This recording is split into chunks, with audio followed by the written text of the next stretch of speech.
Fala pessoal, sejam muito bem-vindos a mais um episódio do podcast Movimento em Foco. Aê!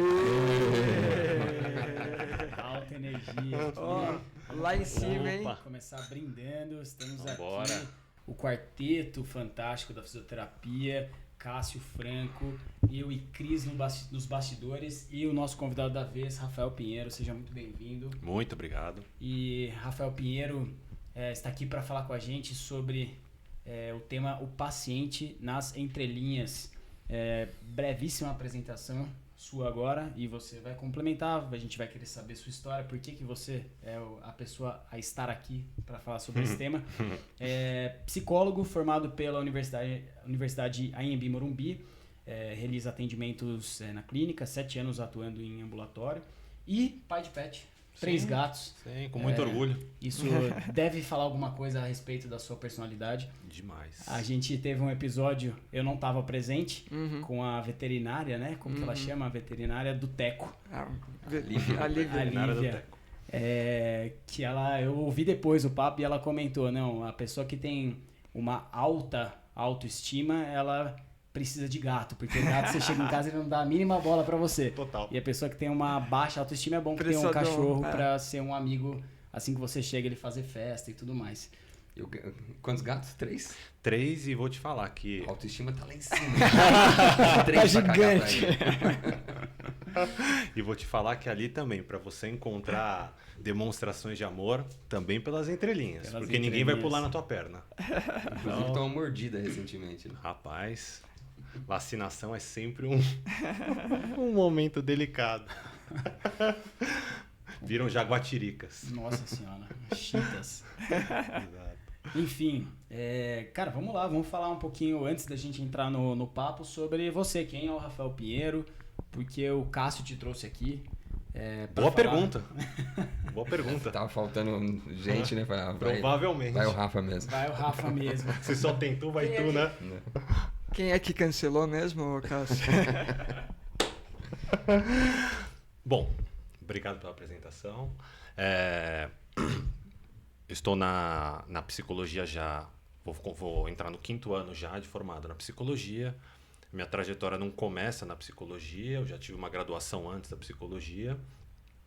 E com o tempo, com algumas desilusões, com alguns ideais ali que foram por água abaixo durante essa caminhada na primeira profissão, decidi por iniciar um novo processo. Só por curiosidade, qual que era a outra? É que se eu falar vai ter que ter um episódio só disso, né? Eu me formei em aviação civil. Então é bastante curioso, tem muita história, dá para escrever um livro já, porque a gente vivia cada coisa ali. E é interessante porque foi a partir dessa experiência que eu tive na aviação que eu fui percebendo alguns traços de comportamento, de personalidades minhas que até então não tinham encontrado um signo, um símbolo, né, da psicologia, mas que, poxa, só para vocês terem uma ideia, né, eu trabalhava no setor de reclamações ali, de bagagens extraviadas. Então, quer dizer, a pessoa só te procura... Que delícia, hein? Com amor no coração. Exato, com muito amor, muito carinho, viu? E... Semelhante aos gatos. Totalmente. E, bom, e aí trabalhar nesse setor basicamente demanda de você um jogo de cintura e trabalhar com a crise, né? Porque definitivamente ninguém vai lá para agradecer pelo voo. Então, eu brincava que o nosso objetivo era deixar o paciente no zero, porque ele chegava no negativo, não era positivar o paciente, era Cliente. As entrelinhas. Então, mas é interessante, porque demorou muito para eu conseguir chamar meus pacientes de pacientes, porque sempre vinha o passageiro. Passageiro. Muito difícil, demorou um tempo.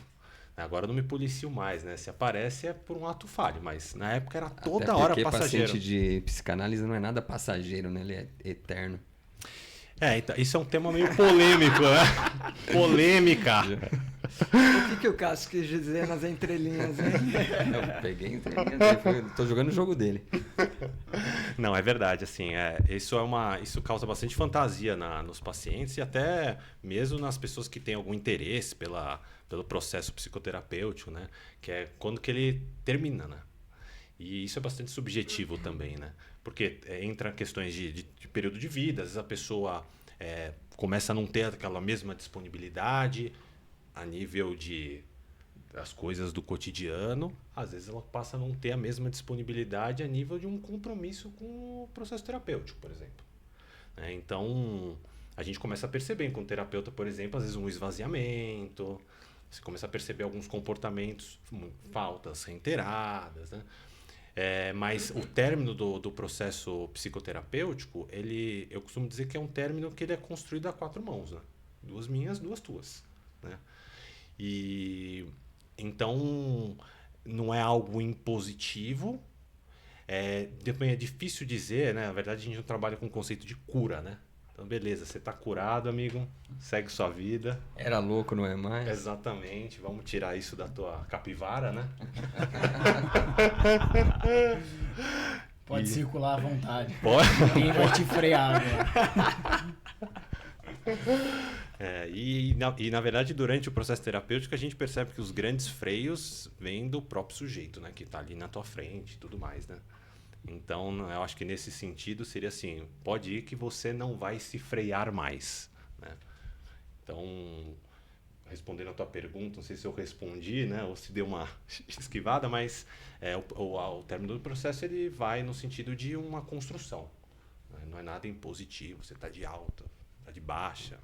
Era uma pergunta, era só uma provocação mesmo. Sim, boa, né? boa. Inclusive, estou contra a parede aqui, não sei se vocês conseguem perceber. Pra onde fugir. Exatamente. Tá nas entrelinhas do ambiente também, olha só. No meu primeiro atendimento como estagiário, ainda na faculdade, quando eu montei o setting, né, terapêutico, eu, totalmente inexperiente e tudo mais, né? Eu me posicionei contra a parede e o paciente na porta, né? E, enfim, a sessão rolou, tudo mais, e depois na supervisão eu fui chamado a atenção nesse sentido. Falei, escuta, mas e se o paciente tiver algum movimento agressivo, né? Começar a coisa a esquentar ali, quem foge, né? Porque você tem uma parede atrás de você. Cara, eu nunca esqueci disso. Falei, caramba, velho, não posso deixar isso, vai que, né? Mas na clínica online isso também não tem problema. Ao mesmo tempo, você deixa ele, ao mesmo tempo você deixa ele à vontade. Porque se ele fica contra a parede, talvez é rato acuado, né? Mas tem que ser o meio termo. Os dois têm acesso à porta. Boa. Os dois ficam e que eu tenho acesso primeiro. Parede, né? A clínica online ela tem muita similaridade com a clínica presencial, mas talvez o principal ali, dos principais fatores fica de fora, né? Que é o corpo. Eu acho que isso vai ser, inclusive, objeto da gente conversar aqui hoje, né? Como que também essa ausência do corpo acaba influenciando, de certa forma, na transferência entre o psicoterapeuta e o analisante, o paciente. A gente tem essa provocação também, né? Porque o paciente, já entrando nas entrelinhas, o paciente já pode sugerir algo de uma posição passiva em relação ao próprio processo terapêutico, né? Então, as provocações já começam logo do início mesmo, né? Para tirar a gente dessa zona de conforto, dessas cadeias de palavras que a gente põe automaticamente e que acabam colocando, às vezes, o sujeito numa posição contrária ao movimento que você está esperando na clínica, né? A gente chegou a gravar um episódio aqui falando cliente ou paciente, acho que era o título, cliente, né? paciente, e aí a gente discutiu, inclusive, um termo consultante, né? Que é a pessoa que está indo buscar sua opinião e decisão dela seguir ou não aquilo, né? Consultante, interessante. Só para contextualizar aqui também, o Rafa perguntou, né? O Rafa Teles perguntou por que eu trouxe o Rafa Pinheiro, que enverga, mas não quebra. Boa. Depois você conta a história. Meu Deus. Não, isso aí é uma história familiar. Não. Um pinheiro enverga, mas não quebra. Isso. Agora, você imagina escutar isso por muito tempo, né? Enfim. Inquebrável. Mas eu sempre quis ter um psicólogo junto no ambulatório. Já tivemos algumas experiências. Em um determinado momento, eu chamei através da Carla de Pierro, que já gravou com a gente aqui várias vezes, chamei o Ronaldo e a Luara. O Ronaldo também já gravou aqui com a gente. E num determinado momento o Ronaldo foi dar aula na Anhembi Morumbi e lá estava Rafael Pinheiro como aluno e se interessou por acompanhar o nosso ambulatório lá no HC. E aí desde então ele está lá acompanhando, né? Faz 7 anos já. É bastante tempo que o Rafa está lá com a gente. Ainda não recebeu o diploma, tá difícil. Tá quase chegando. Tá devendo aí, viu? Passando por pandemia, por tudo. E o Ronaldo atua mais na área com o método TCC, né? Terapia cognitivo-comportamental. E o Rafa, psicanalista. E aí cada um tem uma visão sobre o mesmo paciente. É sempre bem interessante ter os dois. O Ronaldo agora está na Bahia, no time do Vitória. E o Rafa desde que ele entrou lá, ele se apresentou com uma abordagem com 3 visões ali dentro do ambulatório. Então a gente tem um aluno estagiário que atende paciente. Então ele tanto orienta a relação do aluno com o paciente. Então o aluno está tendo alguma dificuldade no relacionamento, na adesão do paciente, o Rafa ajuda como fazer essa abordagem. Isso é bem legal, hein? Aí a outra frente é a própria assistência ao aluno pelo momento do aluno, fim de graduação, o que vai fazer ano que vem, essas ansiedades todas. Então ele também dá um suporte para o aluno e dá um suporte para o paciente. O paciente que tem alguma questão que a gente está entendendo que o componente psicológico está atrapalhando o andamento das sessões, ou que é muito comum, está difícil de dar alta para esse paciente pela questão às vezes de um apego, etc. Então o Rafa trabalha nessa frente. E aí acho que vale a pena falar um pouco sobre, né, brevemente sobre a psicanálise e sobre a importância do discurso, né? A gente, não sei se a gente discutiu isso no ar ou foi fora, mas quando a Luísa nasceu, era muito louco pensar como é que é o pensamento dela sem palavras. Ela não chegou ao mundo sem palavra nenhuma, né? Tudo a gente tinha que falar e... Não está inserida no campo da linguagem. No campo ainda, da linguagem. Né? Uhum. E aí o pensamento todo dela, todo o raciocínio que ela tivesse ali era sem palavras. Né? Como é que é pensar sem palavras? Isso é muito louco, né? Eu vou ter que ser breve? Toma seu tempo. Qualquer coisa te chuto aqui embaixo da mesa. Tá bom. Então, bom, acho que o Cássio falou muito bem, né, desses três olhares que a gente promove. Hoje em dia, né, o Ronaldo acabou se distanciando, meu mestre, né? Na época eu já demonstrei interesse, né, pela área da psicologia do esporte. E durante a nossa trajetória na faculdade, no curso de graduação, o Ronaldo fez esse convite para mim, se eu queria, enfim, fazer parte de lá. E eu tinha muito interesse pela psicologia do esporte. Hoje eu já tenho mais claro para mim que a minha trajetória no esporte ela vai muito mais no sentido de algo que me dá muita satisfação, tanto o ambiente quanto também essa interação entre aluno, a ideia da supervisão também, do que propriamente a atuação no campo do esporte, né? Então eu fui muito mais para o campo da clínica. E no campo da clínica ocorreu esse encontro, né? Eu gosto de usar essa ideia do encontro porque durante a formação do psicólogo, a gente entra em contato com diversos tipos de abordagem. Você falou 2 aqui, o TCC, que está muito em alta, né? A psicanálise e suas diversas abordagens. Então, você tem uma psicanálise freudiana, você tem uma psicanálise lacaniana, winnicottiana, kleiniana. E aí, eu acho que esse encontro que se produziu foi onde, de alguma forma... Você sabe quando um encontro ele é alguma coisa que te marca, né? Eu acho que as primeiras vezes que eu entrei em contato com a psicanálise foi, puxa, tem algo aqui. Eu acho que começa muita gente assim, né? Tem algo aqui que eu posso descobrir coisas sobre o mundo, mas também sobre mim, né? Porque no limite... O objeto de estudo da psicanálise, objeto de intervenção, o inconsciente, enfim, todos nós somos dotados disso. Então, quando eu estudo sobre isso, também estou estudando sobre o meu desenvolvimento e tudo mais. Né? Igualzinho na física, né? A gente estuda movimento, postura e fica testando na gente. Então, exatamente. E aí, falando um pouco de psicanálise, né?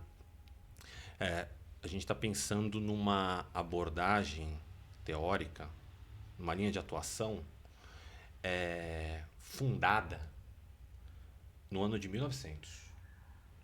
Então, bastante tempo já a psicanálise existe, não no mesmo formato que hoje, isso foi evoluindo, né? Tanto na própria teoria do Freud, que num primeiro livro fala uma coisa e no quinto, sexto, sétimo se desmente, fala, então, lembra daquela teoria que eu pus lá, tal? Então, eu acho que não é bem assim. Então, ela foi crescendo à medida que ele foi entendendo melhor o ser humano, né? Freud, que era médico, né? E estava no final da formação, inclusive, de medicina, quando ele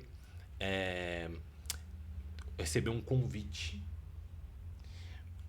para fazer um estudo e mesmo se inteirar de alguns casos que até então estavam acontecendo muito na Europa, né?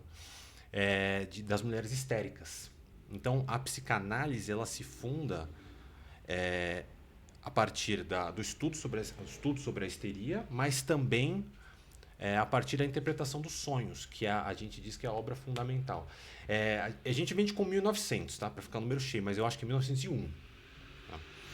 E aí dentro da psicanálise, como eu disse, né, o objeto de intervenção nosso é o entendimento do inconsciente, de que forma que esse inconsciente se articula com a nossa estrutura egóica.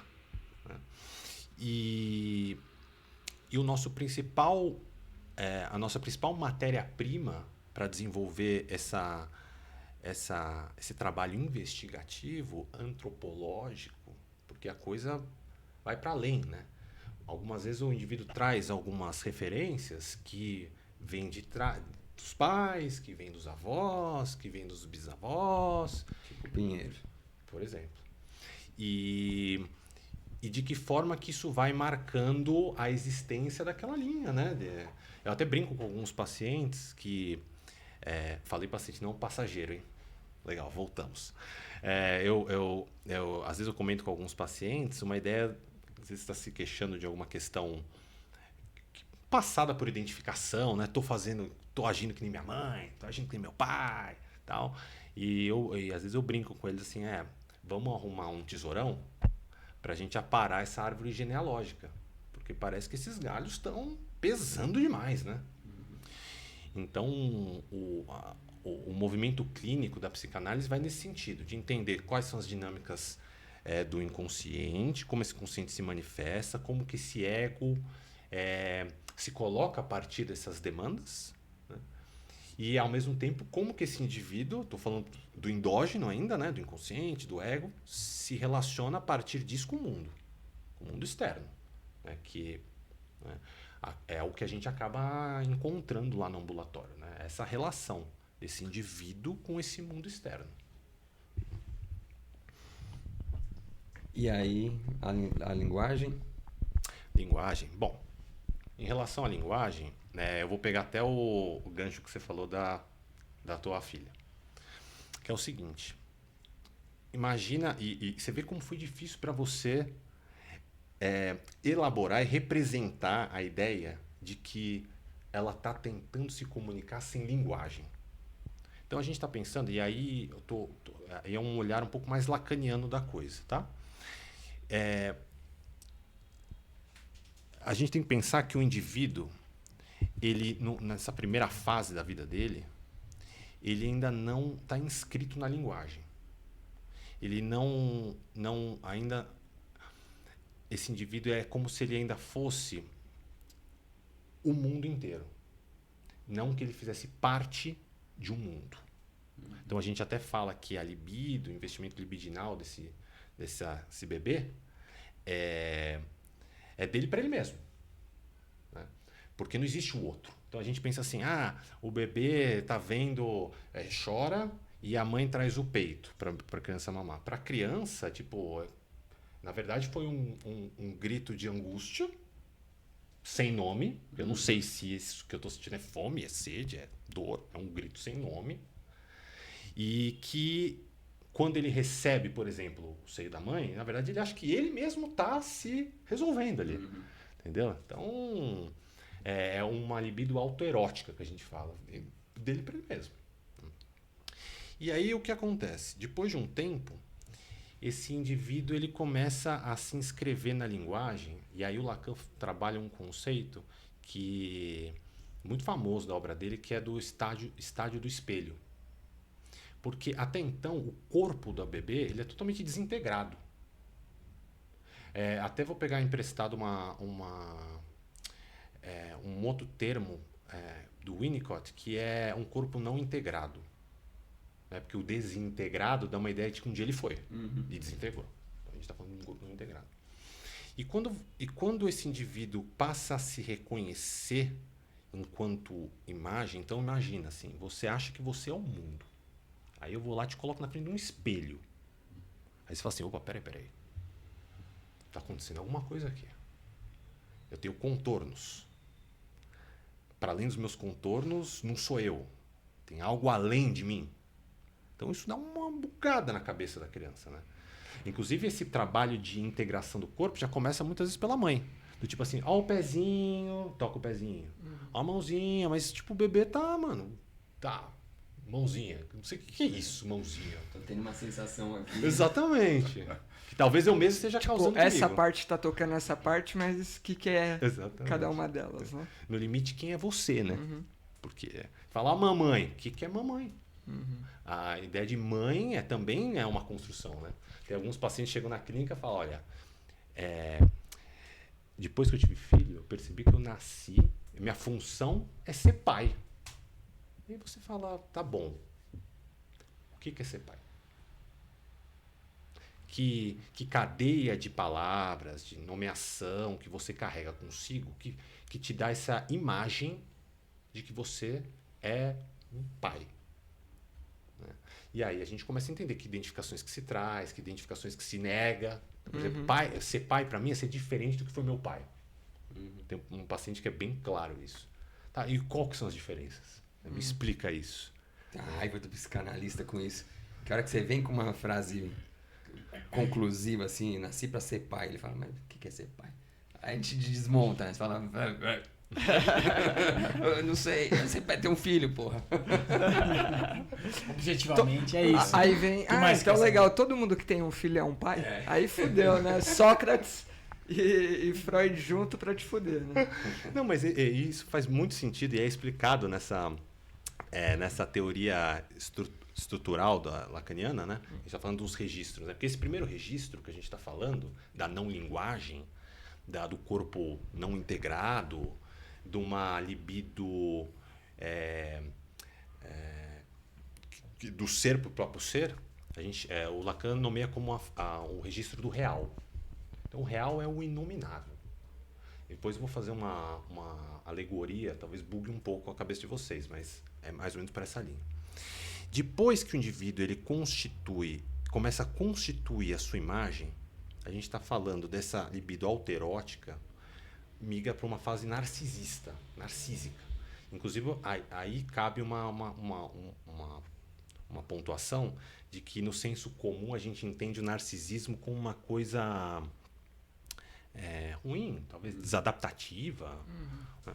Mas para a psicanálise, na verdade, ela é fundamental para o desenvolvimento da sexualidade da criança, do sujeito. Né? E aí muda um pouco o movimento, né? Antes eu era o mundo, agora eu sou parte dele, mas eu sou a coisa mais importante do mundo. Entendeu? Não sou qualquer parte. Exatamente. E isso tende a declinar a partir do que a gente chama de complexo de Édipo. E só um passo anterior, essa ideia da formação da imagem, e a imagem é ilusória, tá?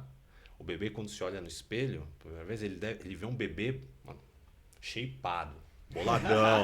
Boladão, fortão, bonito. Na verdade, ele tá babado, a fralda tá suja, entendeu? Mas ele se vê um príncipe, né? Fala, nossa, esse gato aí. Cara, esse sou eu? Ah, não. Eu aceito, eu fico. Isso tende a declinar com o tempo, né? Porque ninguém consegue se manter numa posição narcisista pro resto da vida, né? Você até consegue, mas a coisa vai ser meio patológica. E aí o cara vai ter 3 gatos. Então, a próxima fase, a gente está pensando no simbólico, né? Que é o amor objetal. Então, quer dizer, se eu não posso ser o Pequeno Príncipe, né? Eu vou mudar minha forma de satisfação e vou começar a destinar isso para o mundo. Então, é quase como um declínio da onipotência, um declínio do narcisismo. Então, a pessoa passa a ter um amor objetal. Então, inclusive coincide com a fase que a gente começa a se interessar por esportes, o declínio o complexo de Édipo, e esse declínio coincide com a fase que a gente começa a se interessar por esportes, a gente começa a criar identificações, né? Externas a você. Externas a você, mas que você traz para você. Então, por exemplo, puxa, a criança que vai no colégio com cabelo cabelo diferente, fala assim, é o cabelo do Neymar, entendeu? Esse daqui é o relógio do fulano. Então, quer dizer, ele vai trazendo essas identificações, mas fruto de um amor objetal, um amor que vai para fora, né? Então, voltando à linguagem, a gente está o real é o inominável, não tem linguagem. Depois a gente começa começa a surgir o manhês, que é sempre muito curioso, que é a capacidade que a mãe forma de começar a interpretar o choro, o grito, aquela angústia primitiva da criança, né? Então, o choro é igual, mas não, esse choro é de fome. Não, esse choro não. A criança está cagada.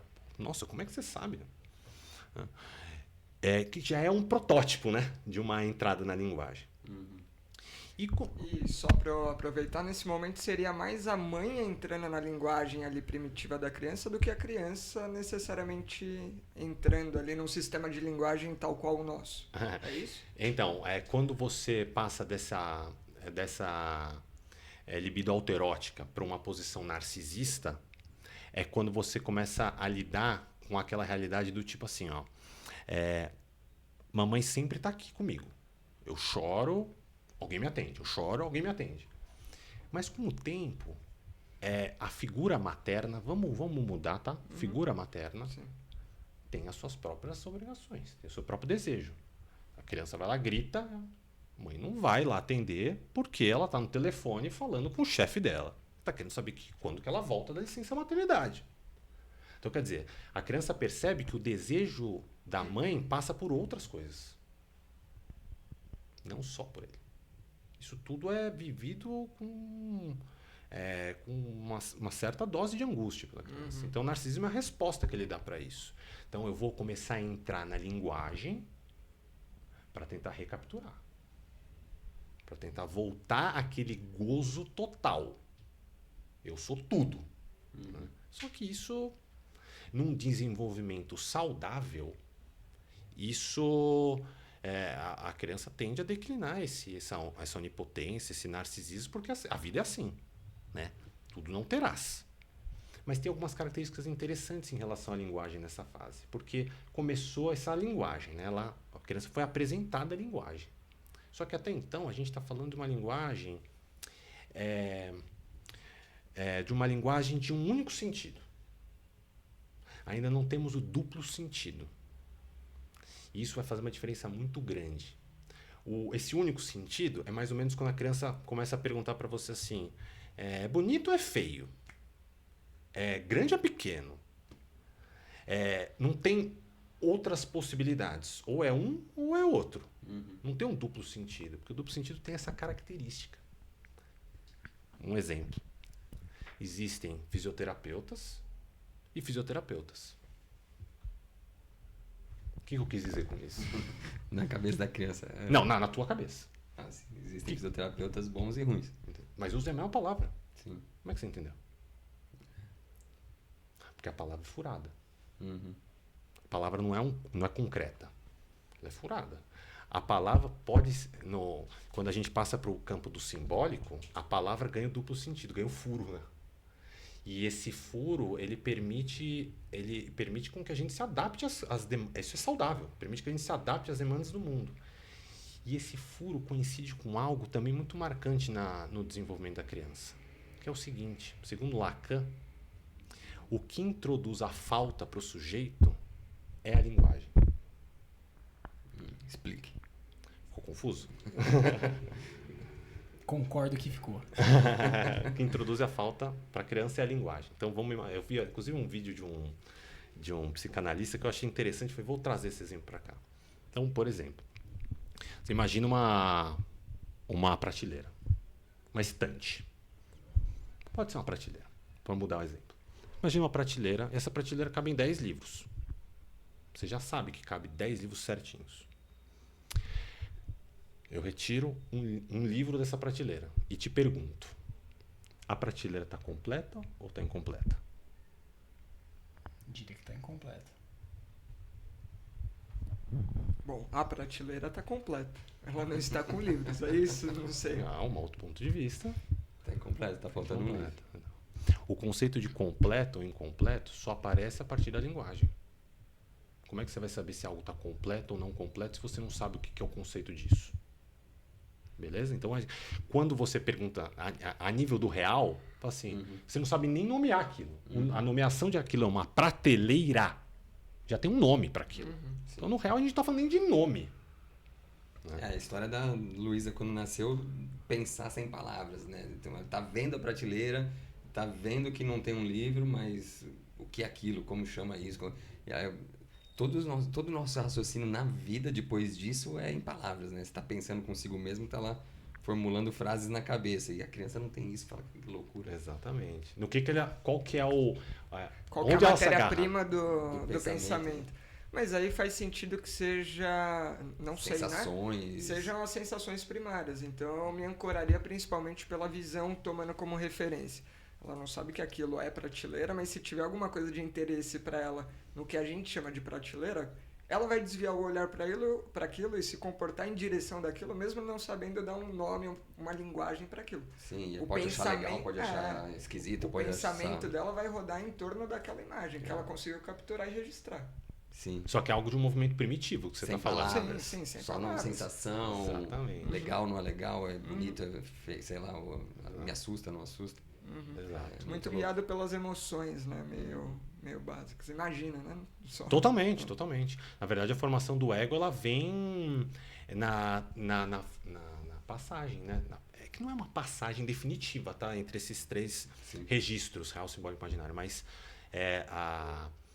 o ego, ele começa a surgir a partir da imagem, né? Eu sou algo, né? E aí, voltando para a linguagem, até para finalizar essa linha de pensamento. Então, nesse registro do imaginário, a gente já tem uma introdução da linguagem. Eu vou falar da falta, que eu vi que você ficou meio... A linguagem introduz a falta, cara, porra... No imaginário, a gente já tem uma introdução da linguagem, mas é uma linguagem de único sentido. Então, é bom ou mal, é ruim ou gostoso, é sempre assim. E no registro do simbólico, a gente está falando de uma evolução saudável, a gente vai começar a ter os furos da linguagem. Tem um texto famoso do Freud chamado O Sentido Antitético das Palavras Primitivas. Ele fez uns estudos antropológicos lá e ele percebe em algumas línguas muito antigas e, consequentemente, essas línguas antigas tinham um repertório de palavras mais enxuto. As palavras vão sendo criadas, a gente cria a palavra. Ele foi percebendo que a mesma palavra poderia significar ela e o oposto dela. Imagina isso, sei lá. Falar, isso é ruim, isso pode significar bom e ruim. Depende de um contexto. Né? Fisioterapeuta e fisioterapeuta. Exatamente. E aí é interessante pensar na linguagem como introdutora da falta, porque vamos voltar ao exemplo da prateleira. Ela está completa ou incompleta? Você achou que ela está incompleta. Você achou que, na verdade, não é uma questão de estar completa ou não. Tem uma prateleira e os livros. Você achou que está incompleta. A incompletude aparece a partir do momento que a gente começa a introduzir os símbolos da linguagem. Então, como é que você sabe que está completa? Você vai falar assim, ele está incompleto. Você fala assim, porque ali cabem 10 livros. Você aprendeu a contar. Então você tem um referencial. E a língua, ela é finita. A gente não consegue expressar tudo que a gente sente pela linguagem. Tem um limite isso. Inclusive um limite que angustia muito o paciente na clínica. Me coloco junto nessa. Muito doido, porque esse papo tá sendo... A gente tá falando disso, eu começo a ficar pensando em palavras que não foram criadas pra... Sabe, eu tô sentindo angústia com esse papo, com essa possibilidade de haver sensações e emoções e sentimentos que eu não consigo traduzir em palavras. Tá me dando angústia. É muito doido, cara. Uma angústia sem nome. Vamos chamar de angústia, que é o que tá vindo. Enfim. Exato. É começam a surgir palavras. Você tá se distanciando, tá se Cara, para de falar. Sai daqui. Por favor. É muito louco a sensação, cara. Aí começa a formar palavras novas, né? Tipo, angústia. Aí daqui a pouco o cara fala, tô bolado. Tô bolado, de repente tá dizendo a mesma coisa, só que é outra forma de expressão da... Dentro de uma cultura que entende o que é ser... Tá bolado. Né? Que fique claro. Não dentro da academia. Mas que aí é faz outra história. Como o ambiente interfere na linguagem, né? Existem bolados e bolados.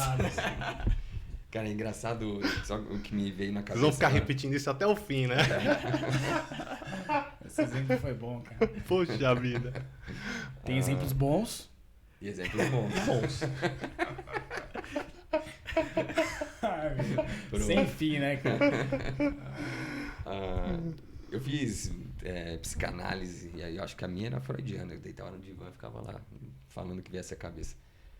Aí, às vezes, no meio da conversa, vem essa coisa na cabeça que você quer falar, né? Mas a gente gravou uma vez aqui sobre o Errando que se Aprende, e me chamou a atenção, né? No episódio eu falava que eu imaginava que errando que se aprende o cacete. Acertando você aprende mais.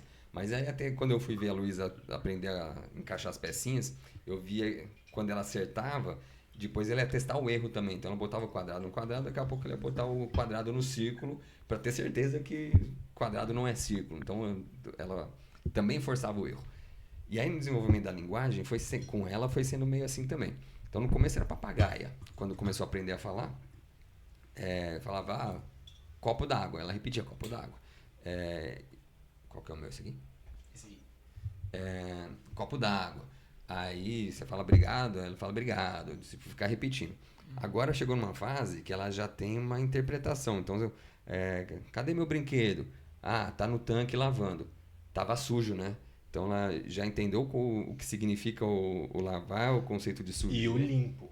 O limpo. Porque faz isso sujo, você tem o limpo.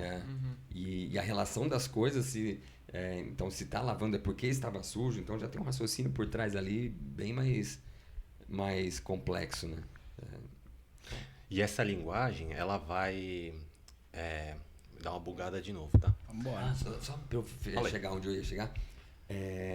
Porque eu comecei a sacar que ela testa o erro na linguagem também. Agora não mais, mas um pouco de tempo atrás, eu descia com ela pra garagem pra gente sair, pra natação, que é um horário meio da tarde. Ela falava, tá de dia, que era meio pós-soneca dela. Tá de dia. Eu falava, tá de dia. Aí ela testava, tá de noite. Eu falei, não tá de noite, tá de dia. Ela ficava testando o acerto e o erro pra ter certeza pra que... certificar que dia é aquela representação. O sol fica de noite quando o sol for mimir. O sol tá aí, o sol tá acordado, então tá de dia. Aí ela aprende que o não tá de noite é igual a estar de dia. Igual a estar de dia. E aí tem um mecanismo de defesa, eu vou voltar ao tema que vai dar uma bagunçada, né? Eu já vi que ele tá meio desorganizado aqui, viu? Mais um jab aí você derruba, não precisa nem de um diretão, cara. Começando a desorganizar aqui, viu, Cássio? Então, enfim, eu nem lembro o que eu ia falar, mas eu vou falar aquilo que é... Vamos lá. Eu lembrei. É o seguinte, que esse bom e ruim, dia e noite, se o indivíduo não tem uma passagem suficientemente satisfatória e boa por esses registros, muito da narrativa e da forma que esse indivíduo passa a se colocar no mundo também atrofia sob esse regimento, por exemplo, do único sentido. Então, por exemplo, politização. Pessoas de direita e pessoas de esquerda. É o bom contra o mal. Então, e a pessoa começa a se estruturar a partir dessa díade. Né? Então quer dizer, pera, mas o bom que você está falando também meio mal, viu? E o mal que você falou também fez algumas coisas boas, que é o furo da língua. Mas você vê que alguns mecanismos de defesa da pessoa estacionam. Voltam para aquele ponto quando é conveniente ficar naquele ponto. Exatamente. Às vezes quando é conveniente ou às vezes quando é a única opção que esse indivíduo tem, como o melhor recurso possível para lidar com a sua própria angústia. Sim. A gente está pensando de defesas pouco... de um ego pouco integrado. Né? Como, por exemplo, cisão da realidade. Né? Ou projeção. O cara começa a projetar. Toda família tem uma tia. Você está rindo? Deve ter, né? Deve ter, certeza, né? sempre tem. Toda família tem uma tia que ela é toda boa e o mundo é todo ruim. Uma coisa assim, como se ela fosse a Madre Teresa e o resto da população vagabunda. Então você vê que é um mecanismo de defesa de... a partir do reconhecimento da agressividade e eu não conseguindo suportar isso, eu projeto ela para o mundo, no outro, e o outro passa a ser o dotado desse mal que, na verdade, está dizendo sobre mim, da minha porção de agressividade. Então, existem mecanismos de defesa que dizem sobre um ego mais estruturado e tem mecanismos de defesa que dizem sobre um ego menos estruturado, que são defesas mais primitivas. Eu acho que aí fica mais fácil de entender. Eu só queria voltar para o tema, que é o seguinte. Tenho que me afastar aqui? Ou não, fica à vontade. Quer chegar mais perto? Chega mais perto, Posso pô. chegar, vamos ver se eu tolero. Aqui tá gostoso. Vamos lá. Eu vou analisando de longe aqui, tá? Se a gente pensa que a linguagem é quem introduz a falta, nessa linha de raciocínio que eu estou trazendo. Então, nesse registro do simbólico, a gente está pensando que a angústia seria, sei lá, um buraco. E as bordas, todo buraco tem borda. As bordas seriam os recursos simbólicos que essa pessoa foi aprendendo, foi constituindo, e que vão ajudar a dar um amparo. Beleza? Quando a gente pensa no registro anterior, e não estou falando de uma ordem cronológica, do anterior da explicação, do registro do imaginário, da criação da imagem, a gente está pensando numa superfície plana, sem furo. E a gente percebe muito na linguagem do paciente, porque a gente não vai falar nomes aqui, óbvio, mas tem um caso antigo de um paciente lá no HC que ia toda a sessão com um cubo mágico. Né? E a gente pode abrir isso depois, mas você via que aquilo tinha um papel de comunicar algo. Né? Mas é uma coisa achatada. Então, o que você percebe na linguagem, por exemplo, de alguns indivíduos psicóticos mais graves? A ausência do duplo sentido. Então, nessa mesma frase, existem psicólogos e psicólogos. O cara fala, como assim? Por que você repetiu? Você falou a mesma coisa 2 vezes? Né? Você vê que é chapado, é plano. Né? E no registro do real, que se refere à não linguagem, a gente está pensando lembra do buraco? Mas um buraco sem borda. Você consegue imaginar um buraco sem borda? Por definição, não, é um vazio. É um vazio. Um eterno vazio. É um cair para sempre. Exato. E tem alguns filmes da Disney que às vezes usa essa cena, sei lá, por exemplo, parece ela cai no... Alice no País das Maravilhas. Exato, cai num cair para sempre mesmo, né? Não tem borda para amparar esse sujeito.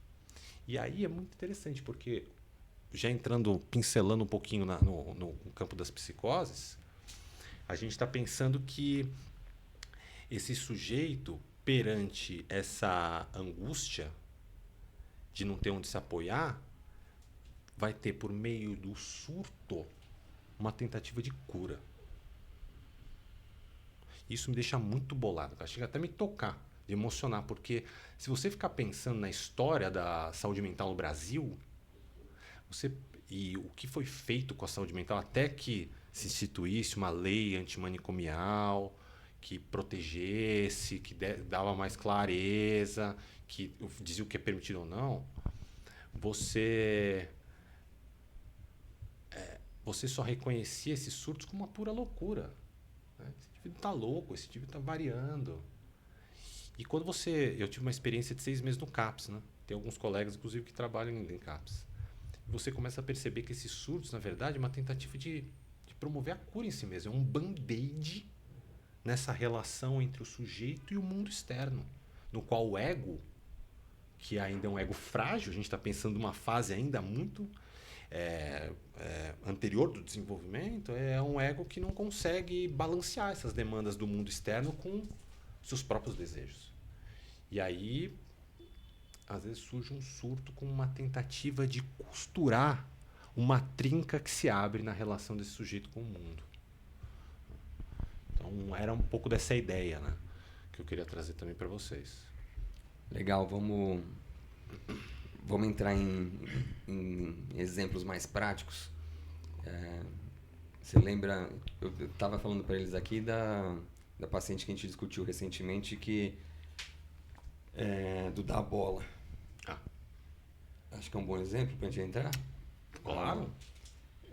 Para contextualizar quem está ouvindo, então a gente estava numa discussão de caso sobre os pacientes do estágio lá de esporte, e a aluna, num determinado momento, falou: a paciente que tem uma dor no joelho relacionada com...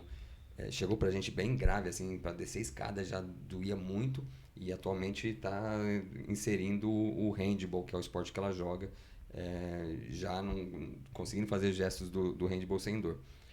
E a aluna falou: nossa, quando eu dei bola para ela virou outra, né? Ela cresceu, ela ficou feliz, ficou dando saltinhos. E aí, esse dar bola, a aluna estava se referindo a dar uma bola de handball para fazer exercício. E ao mesmo tempo, no meio da discussão, dentro do contexto, o Rafa falou: mas dá bola? Porque... Pergunta de psicanalista, né?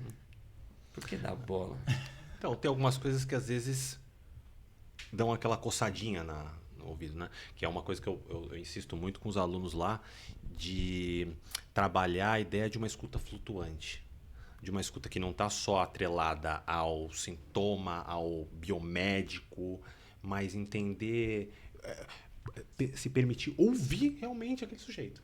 Ouvir com interesse. Fala mais sobre isso. Caramba, é verdade isso? Mostrar que você está ouvindo aquele sujeito. Né? E... não ficar tentando só estabelecer correlação entre o que ele traz de sintoma com o que lesão é essa, o que pode ter causado, mas... informações objetivas, né? Não só informações objetivas, né? Mas... que é típico da posição dos recém-formados, né? A gente Sim. quer fechar uma cadeia e dar um sentido único, né? Mas, puta, aí volta aquela ideia do sentido, né? E aí eu provoquei a paciente, a físio nesse sentido, né? Do dar bola. Mas como assim se deu bola, né? Para brincar um pouco com esse significante, com essa ideia do dar a bola. Porque claramente o que ela quis dizer foi: eu dei a bola para ela. Mas o dar bola, se você for pensar... sei lá, você chegar numa roda de pessoas e falar assim: o que vem na tua cabeça quando eu falo da bola? Tô te dando bola. Tô te dando bola. A pessoa vai falar: tá caindo na minha, tá me mostrando um interesse, tá interessado. No limite, tá seduzido. Né? Fala: pô, vou te dar bola porque, né, tem um interesse em você. E é interessante como isso acaba de alguma forma reverberando no comportamento dessa paciente depois dessa... porque ela marca a físio quando ela está narrando, né? Depois do momento que eu dei bola para ela virou outra pessoa. Abre algumas perguntas pra gente, né? De algumas provocações, né? Tipo assim, será que ela não estava sentindo, por exemplo, a paciente antes, uma atenção como essa? Ou será que o da bola tem algo de uma ideia de uma sexualidade ali que surge no momento que o outro usa desse significante da bola? Né? E no limite, a gente não consegue concluir nada nesse espaço de tempo. Né? Mas essas provocações de tirar a linguagem do plano e mostrar que isso tem uma profundidade, uma cadeia, faz com que a gente, inclusive, se atente um pouco mais às palavras que a gente usa, né? Eu lembrei de um outro caso hoje no HC. Paciente atual do HC. E que está com problema no joelho. Bem. E será que é a mesma que dá a bola? Acho que não. E essa paciente eu atendi. E é muito interessante, porque o próprio fisioterapeuta responsável já começa a achar algo estranho no discurso daquele sujeito, na postura, naquele corpo que fala. Do tipo, não estou encontrando mais tanto substrato, o substrato suficiente para dizer que tem uma dor orgânica aqui, uma coisa do corpo, né? E como que a gente já sente de alguma forma isso. E aí quando eu fui atender essa paciente, foi muito interessante. Uma palavra que apareceu foi ritmo. Então ela começa falando que ela não tá conseguindo mais correr, praticar exercício no mesmo ritmo. E essa palavra vem e vai com o tempo da sessão, algo de uma repetição daquela palavra. E aí quando o assunto vai para um campo mais para além do esporte, esse ritmo aparece num outro contexto. Que ela fala assim, eu percebo que as pessoas aqui em casa não acompanham meu ritmo. E hoje ela é a que está parada. Mal consegue se movimentar, enfim, fazer as práticas de exercício. E aí o que aparece, que é muito interessante. Ela comenta comigo, e isso é típico às vezes de um sintoma conversivo, algo que se converte da mente para o corpo, né? Isso costuma chamar a atenção da pessoa. Olha, eu percebi que depois que aconteceu tal coisa, meu braço não foi mais o mesmo, eu estou sentindo um formigamento aqui, uma anestesia aqui. Isso desperta a curiosidade. E eu pergunto para essa paciente, eu falo, olha, como é que você vê essa questão desse joelho, né? Que você diz que não sente confiança, não sente segura para dobrar esse joelho. E aí que ela começa a abrir toda uma cadeia que não tem nada a ver com o esporte, tem a ver com a vida familiar, pessoal dela, e dá uma ideia, repito, um atendimento, hein? Então a gente está muito no nível da hipótese, a dar uma ideia de que o fato de todo mundo estar fora do ritmo dela em casa é algo que a faz mal. É algo que ela se queixa muito, reclama, enfim. E me dá uma certa impressão, ouvindo ela, de que a partir do momento que o joelho voltar a dobrar e articular, há uma tendência de que ela retorne a essa posição daquela que puxa os outros em casa. Algo que ela já se mostra insatisfeita. Se o joelho voltar, ela volta a ter ritmo e a galera não acompanha. Exato. Ao mesmo tempo que a galera reclama, né? Porque tem isso, né? Então, como você percebe, como a linguagem atravessou não só o campo do exercício, da prática de exercício, mas também a mesma palavra surge num ambiente familiar e numa outra dinâmica, numa outra transferência. Então, quer dizer, é uma palavra que certamente vai ter que ser retomada na análise. E é interessante notar a importância disso. Muito difícil chegar nesse nível de conclusão, óbvio, para o fisioterapeuta que está atendendo. E aqui você está tratando como ainda hipóteses, né? Você precisaria testar isso, foi apenas um atendimento que você fez com ela, mas dado que isso é uma hipótese que você futuramente confirmaria, por exemplo. É diferente pro físio saber que ele está dobrando um joelho para simplesmente voltar à prática ou porque... Voltar à prática é o problema. O limite é isso, né? Porque a prática que ela vai voltar não é só do exercício. É da dinâmica. Né? Sem dúvida. E eu acho que muito desse incômodo do fisioterapeuta no tratamento vai dessa inquietude. Você fala assim, caramba, mano, tem algo para além? Tem algo que ultrapasse esse corpo? E ao mesmo tempo, quando o paciente,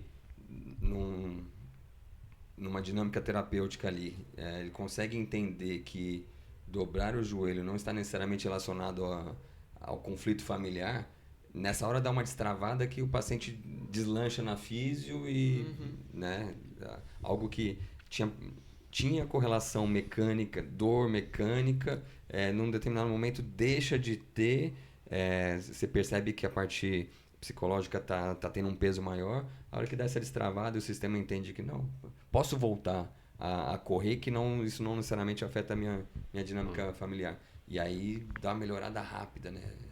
É legal isso. Ou até existem outras formas de resolver a dinâmica familiar que, apesar de eu voltar ou não é causa direta, né? Sim, associa os dois, né? E é engraçado isso que o Rafa falou. Eu que, provavelmente pela convivência com o Rafa, com os psicólogos, eu fico mais atento a isso.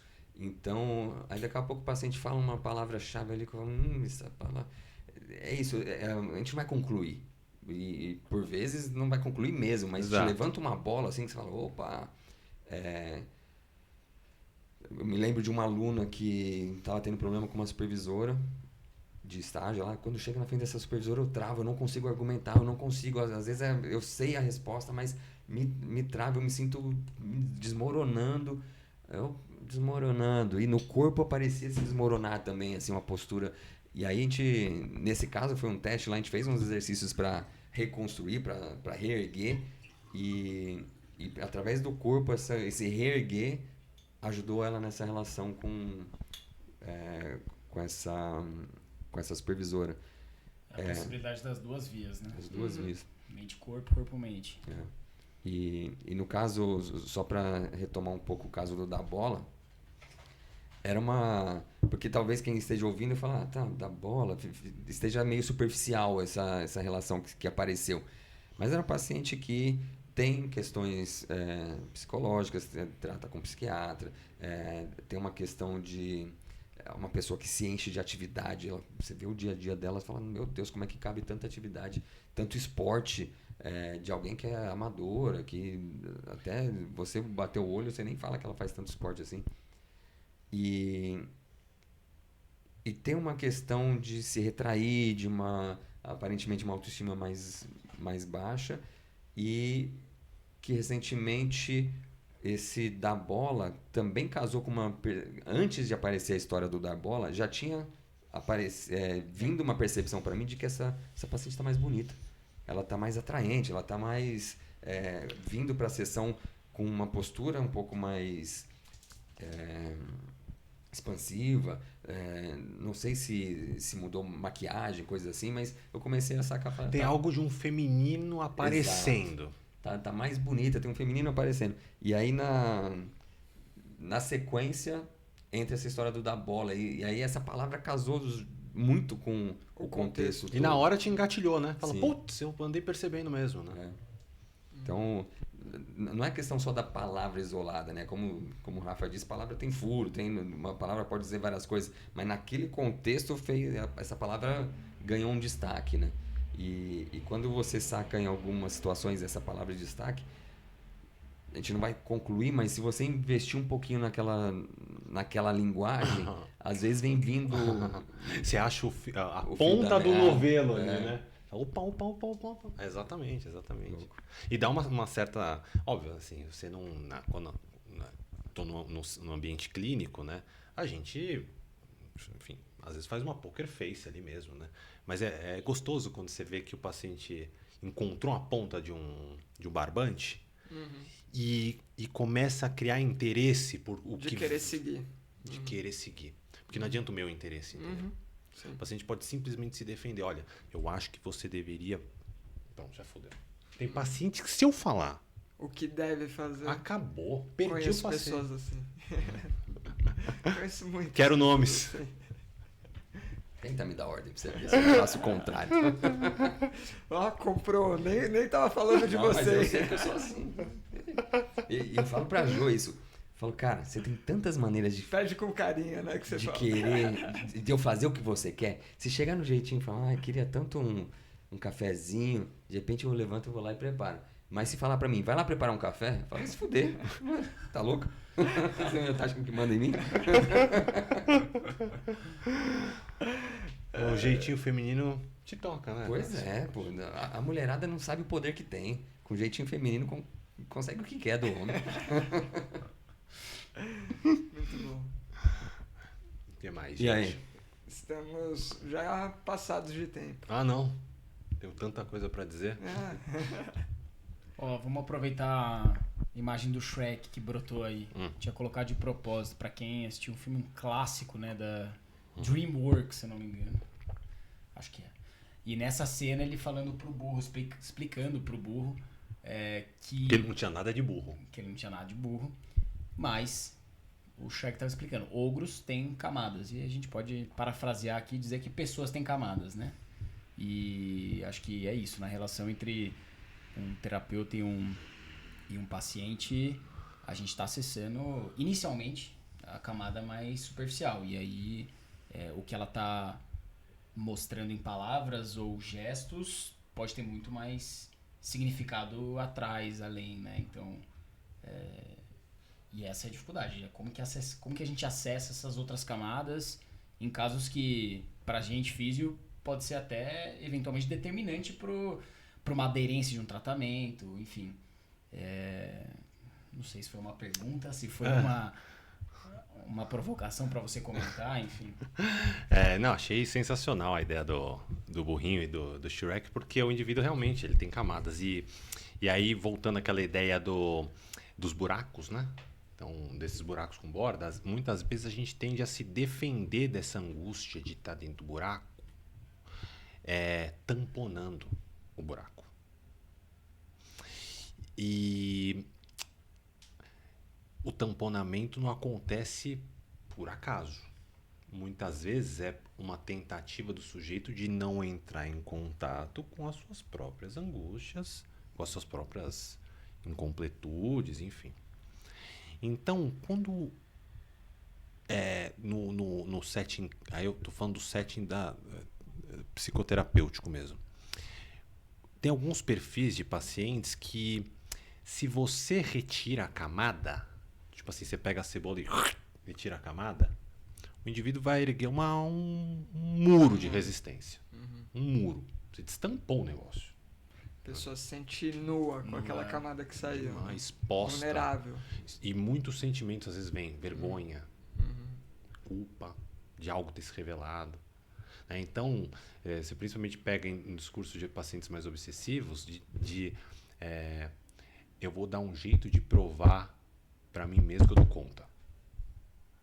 E quando você faz esse movimento de dar conta, é aí que tudo se revela, você não dá conta de nada. O cobertor é curto, você tampona aqui, a angústia se desloca para lá. Esse deslocamento é típico do corpo, né? E aí, acho que voltando à tua questão, sem dúvida, eu compactuo e me solidarizo com essa, às vezes, angústia do fisioterapeuta de falar, tá, mas apareceu a palavra ritmo, dar bola, desmoronar, pum, a orelha deu aquela, opa, tem alguma coisa aí diz sobre esse sujeito. Só que muitas vezes o setting, o ambiente, ele não vai permitir que você faça uma... Eu não estou nem falando de técnica, hein? Falando só do setting. Inclusive, esse é um cuidado que eu tomo lá no ambulatório, porque esse paciente não está aderindo muito bem e tal. Você fala com ele? Beleza, eu falo. E quando começa a falar, a pessoa não está acostumada a falar. E a pessoa, no começo, está meio resistente e tal, começa a falar, pum, a gente destampou uma caixa d'água. Panela de pressão. Exato. E aí eu dou 2 tapinhas nas costas, ó. Até semana que vem. Ou até quando? Porque eu não sei quando eu vou te ver de novo. Né? Então a gente tem que tomar muito cuidado para não destampar, tirar uma camada da cebola com força. Tinha uma professora que usava uma analogia das bolas de sabão. Ela falava que a gente é envolto de bolas de sabão. São tão fáceis de serem explodidas. É tão fácil, dá um cutuquinho explode. Mas se você der um cutuquinho, o paciente resiste. E às vezes para de vir. Começa a chegar atrasado. Muda a expressão corporal dele. O indivíduo começa a se calar. Pô, mas esse cara trocava ideia pra caramba comigo. Falei que se continuar assim não dá, que ele não tá se comprometendo, sei lá. O cara agora virou giraia pra mim. Né? Ou ele revelou, voltando ao exemplo, esse fisioterapeuta revelou algo de mim que eu não estou pronto para, que eu não quero lidar. Entendeu? E aí a gente às vezes muda a transferência que tinha esse paciente e esse fisioterapeuta para uma coisa negativa, de uma resistência, de uma recusa. Né? Será que, e a fantasia cola solta, né? Tipo, será que ele percebeu mais coisas sobre mim? Parte da posição do terapeuta na clínica, principalmente no começo, eu não sei se foi Freud que cunhou essa... Ele chama de um sujeito de um suposto saber. E a gente está nessa posição. Então o paciente vai lá e fala, olha, tem uns problemas aí, entendeu? Tem umas artrose aí que tá me pegando e tal. Queria entender mais. E você fala assim, ó, tô vendo, mas volta semana que vem pra gente fazer um exercício. De alguma forma, você mexe com a fantasia dessa pessoa. Tipo assim, esse outro, Cássio, Franco, sabe algo de mim, ou talvez saiba algo de mim que nem eu sei. E isso é uma cola absurda pra clínica. Você fala assim, pô, tem algo que eu posso descobrir sobre mim a partir dele. Parênteses importante. Isso exclui dar respostas aos pacientes, que não é um jogo de perguntas e respostas. Se o paciente não chegou à conclusão sobre o seu caso, é porque não deu tempo, não chegou o tempo dele. Aí volta a pergunta, né? Como é que termina uma terapia? Depende do tempo do paciente. Tem pacientes que tô há, 4 anos. Agora a gente começou a chegar num ponto ali que eu falo, opa, 4 anos, meu. E é isso, tem pacientes que ficam 10 anos na clínica. Tem pacientes que é uma coisa, um detalhe.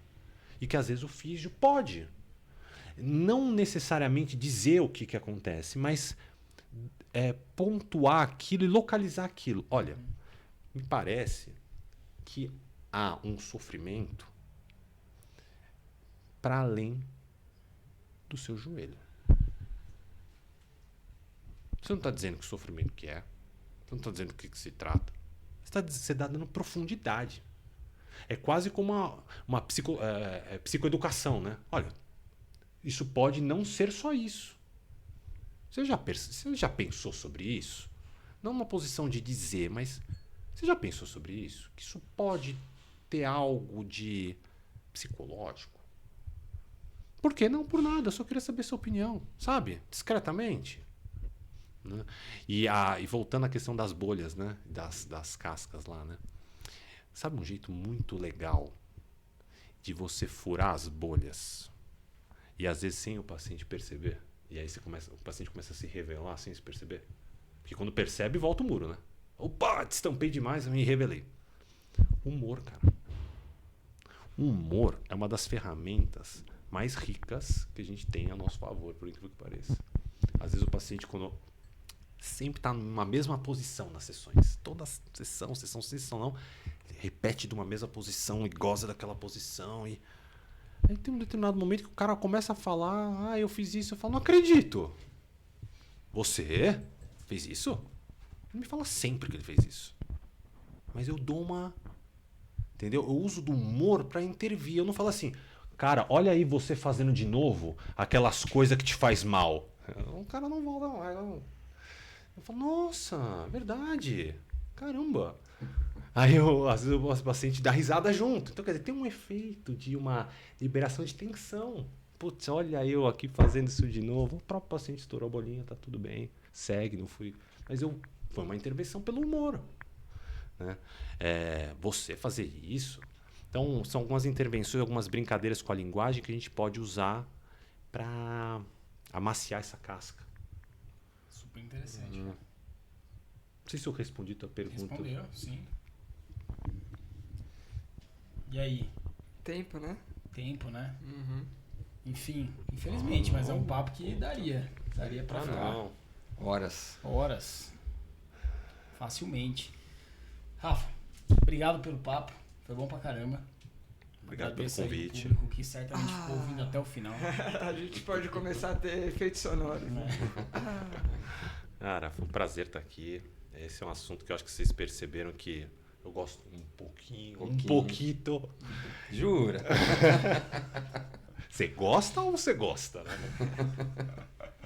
Então, queria agradecer ao convite e tudo mais. Eu sou psicólogo, mas me sinto, de certa forma, também pertencente, integrado a um pouco da cultura dos físios. Eu me identifico bastante e sinto muito prazer de fazer tudo que eu faço lá com os alunos. E para mim é um prazer poder falar sobre esses temas de subjetividade, de linguagem, dar uma expandida nas ideias, né? Justo. Causar umas angústias no rosto do podcast também. Próximo paciente do Rafa Pinheiro. Aqui Rafa segue o meu cartão. Isso. Mas obrigado pelo convite. Meu, legal demais. Obrigado mesmo. Bem legal, cara. Boa. Quantas cascas de cebola saiu aí, Rafa? Ainda tá tranquilo, não me senti pelado, não. Tá bom. Boa. É isso, galera. Agradeço aí pra quem esteve ouvindo e até o próximo episódio. Valeu. Valeu.